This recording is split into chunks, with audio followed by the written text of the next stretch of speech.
Bien, la famille Bexo 224, j'espère que vous allez bien, en tout cas moi ça va.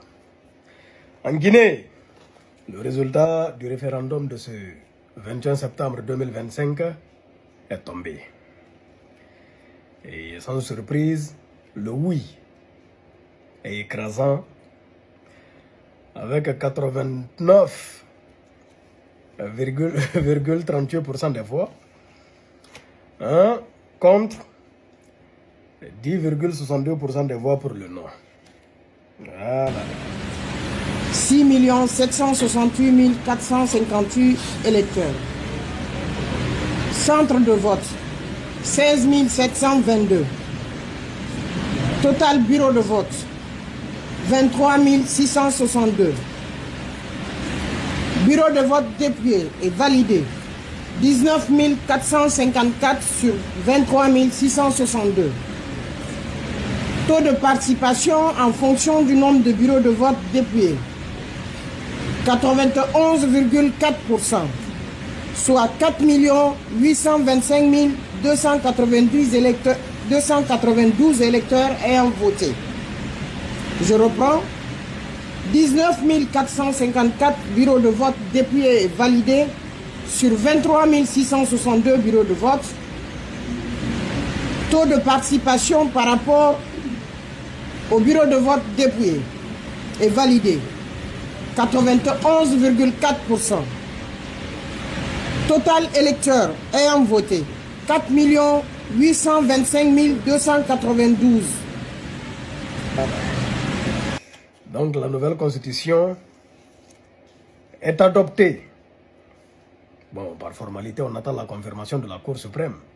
Mais ça, c'est qu'une question de formalité. Voilà, voyez-vous.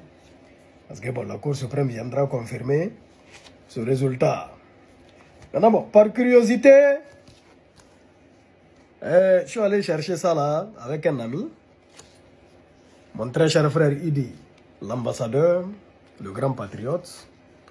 Parce que bon, par curiosité, je voulais voir le contenu en tout cas de cette nouvelle constitution. Et c'est long, il y a 199 articles.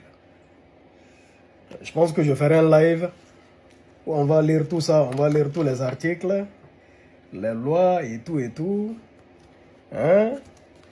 C'est la nouvelle constitution guinéenne. L'homme de rien. C'est-à-dire les 10% de non, c'est les militants de Dr Faya Milimono, du bloc libéral. La Guinée. Parce que bon, les autres partis ont appelé au boycott. Donc on estime que leurs militants ne sont pas allés voter. Les bulletins nuls, peut-être c'est eux. C'est-à-dire ceux qui sont allés écrire là-bas, Gagno Bepay, Cristiano Ronaldo, I love you, c'est Loda Diallo. Ce pays. Et d'abord, la suite, elle est connue. Oui, on connaît la suite comme on connaissait le résultat de ce référendum. Voilà. La suite, le général Mamadi Doumbouya, il va s'adresser à la nation où il tiendra un discours millimétré et millimétrique où il dira, bon, vu, parce que bon, la constitution là lui permet de se présenter à l'élection présidentielle. Donc il dira, bon, face au projet qu'il a entamé, face à la demande de la population guinéenne, il décide de se présenter à l'élection présidentielle. Vu qu'il a éliminé tous les obstacles, il n'aura même pas besoin de frauder.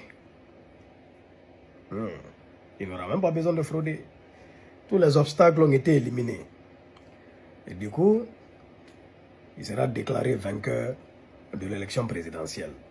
Et ça sera parti pour un mandat de 7 ans, renouvelable une fois. Donc, s'il a pu arriver au terme de son mandat de 7 ans, eh bien, il va renouveler encore 7 ans, c'est ce qui fera 14 ans, plus ses 6 ans, ça lui fera 20 ans de règne. Et ça là, ce n'est même pas, ça là, c'est 20 ans au pouvoir, c'est un règne. Et ce qui lui fera 20 ans de pouvoir, parce que bon, son mandat de 7 ans va commencer en 2026. Il est au pouvoir depuis 2021. Donc c'est 5 ans. 5 ans plus 14 ans, ça fera 19 ans. Bon, plus une année qu'on va perdre dans les élections. Hein. Donc c'est ce qui fera 20 ans pile poil. Hein? Bon, selon le programme, hein, selon le programme qui a été tracé, selon la lecture qu'on peut faire du programme qui a été tracé. C'est parti pour 20 ans. 20 ans de règne, hein, du général Mamadi Doumbouya. Que Dieu protège la Guinée. Qu'ils mettent la pitié, hein, dans leur cœur. Et que les choses avancent dans ce pays. Parce qu'il est temps. Bixol 224. Je viendrai faire un live où on va lire, on va voir le contenu de cette nouvelle constitution.